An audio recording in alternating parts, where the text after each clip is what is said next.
Assalamualaikum warahmatullahi wabarakatuh. Baiklah, pada pertemuan hari ini saya akan menyampaikan tugas saya, tugas pengantar psikoterapi. Tapi sebelum ke materi, saya akan memperkenalkan diri saya. Perkenalkan, nama saya Al-Ghifari Ahmadi Nadillah dengan NIM 2030502091 dari kelas 2052 BPIC. Baiklah, saya akan sampaikan materi saya. Yang pertama, konsep dasar terapi analisis transiksional mengenai perilaku. Kedua, unsur-unsur terapi, munculnya gangguan, tujuan terapi, peran terapi. Yang ketiga, teknik dan prosedur terapi. Kita mari ke pembahasannya.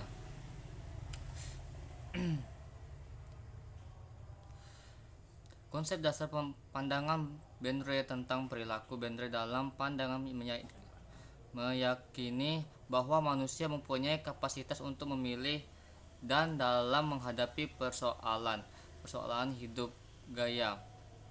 Gringers mengemukakan pendapatnya bahwa hakikat hidup manusia selalu ditempatkan dalam interaksi dan interrelasi sebagai dasar bagi pertumbuhan dirinya. Memahami konsep pokok analisis transiksional tentang kepribadian manusia tersimpul dalam istilah yang digunakan dalam teori ini, yaitu 1. Ego state, keadaan ego dalam diri setiap manusia seperti dikutip Collins 1983 memiliki 3 status ego. Sikap dasar ego yang mengacu pada sikap orang tua, parent p extrinsic prototype yang ditampilkan seorang seperti layaknya nyokap, yakni penampilan yang terikat kepada sistem nilai, moral, dan serangkaian kepercayaan. Bentuk nyatanya berupa pengontrolan, pembimbingan, membantu, mengarahkan, menasehati, menuntun, atau dapat pula mengecam, mengkritik, mengomando, melarang, mencegah, atau memerintah, dan lain-lainnya. 2. Orang dewasa, adult neopsych. Reaksi yang bersifat realistik dan logis. Status ego ini sering disebut kompleks karena bertindak dan mengambil keputusan berdasarkan hasil pemrosesan informasi dari data-data fakta lapangan. Karena itu, Bendre menyebut status ego ini dengan neopsych. Kata-kata yang sering dipergunakan adalah benar, salah, praktis, dan masih banyak lagi. Ketiga, ego anak, child 3C, archeopsych, merupakan keadaan yang reaksi emosi yang kadang-kadang adaptif, intuitif, kreatif, dan emosional, tetapi kadang-kadang juga bertindak lepas, ingin terbebas dan terpengaruh oleh orang lain. Kata-kata yang sering digunakan dapat berupa wah, tidak mau, tidak bisa, dan lain-lainnya.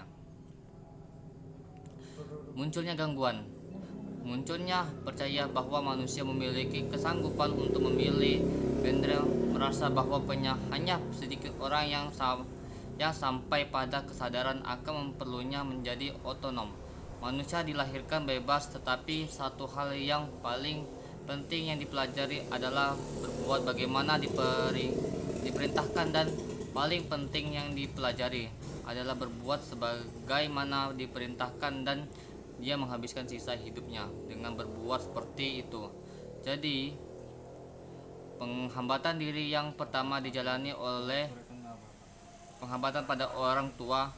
Dia menuruti perintah-perintah orang tua untuk selamanya, hanya dalam beberapa keadaan saja memperoleh hak untuk memilih cara-cara sendiri dan menghibur diri sendiri dengan suatu ilusi tentang otonomi. Tujuan terapi dasar dari terapi ini membantu klien dalam membuat keputusan baru yang menyangkut tingkah lakunya sekarang dan arah hidupnya. Sasaran mendorong klien agar menyadari bahwa kebebasan dirinya dalam memilih telah dibatasi oleh keputusan-keputusan dini mengenai posisi hidup yang terhadap cara hidup yang mandul dan deterministis. Intinya adalah menggantikan gaya hidup yang ditandai oleh permainan yang manipulatif oleh skenario hidup yang mengalahkan diri dengan gaya hidup otonom yang ditandai oleh kesadaran, spontanitas, dan keakraban.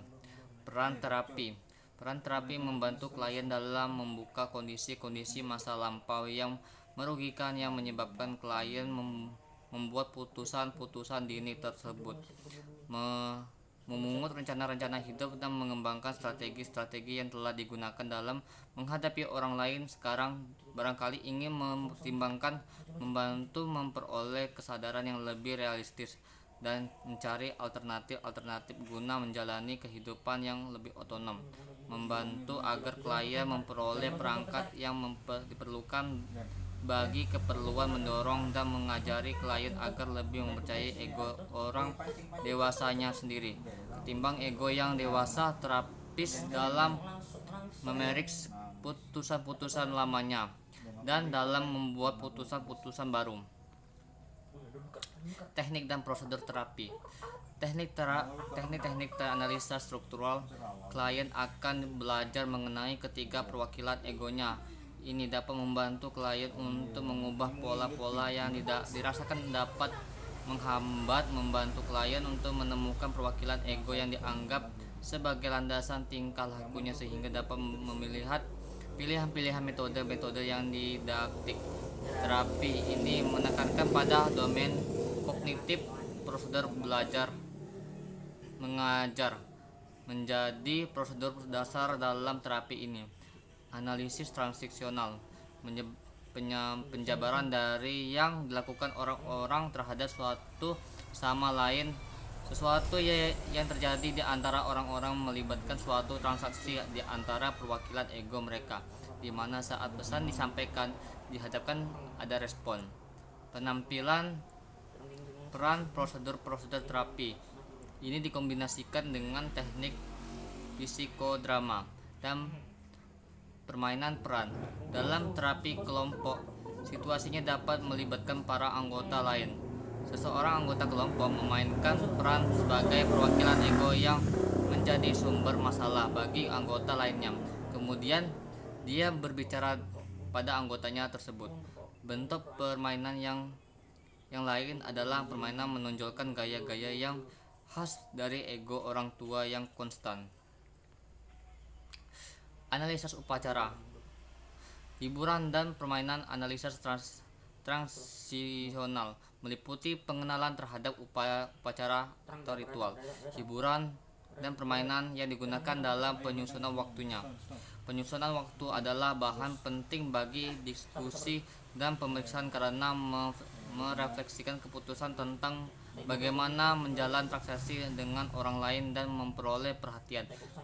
Analisa skenario kekurangan otonomi berhubungan dengan keterikatan individu pada skenario atau rencana hidup ditetapkan pada usia dini sebagai alat untuk memenuhi kebutuhannya di dunia sebagaimana terlihat dari titik yang menguntungkan menurut posisi hidupnya.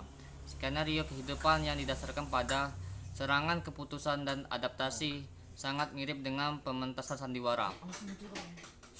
Baiklah, hanya begitu saja yang bisa saya sampaikan pada materi hari ini. Lebih dan kurang saya minta mohon maaf pada Allah, saya mohon ampun. Saya akhiri. Wabillahi taufiq. Assalamualaikum warahmatullahi wabarakatuh.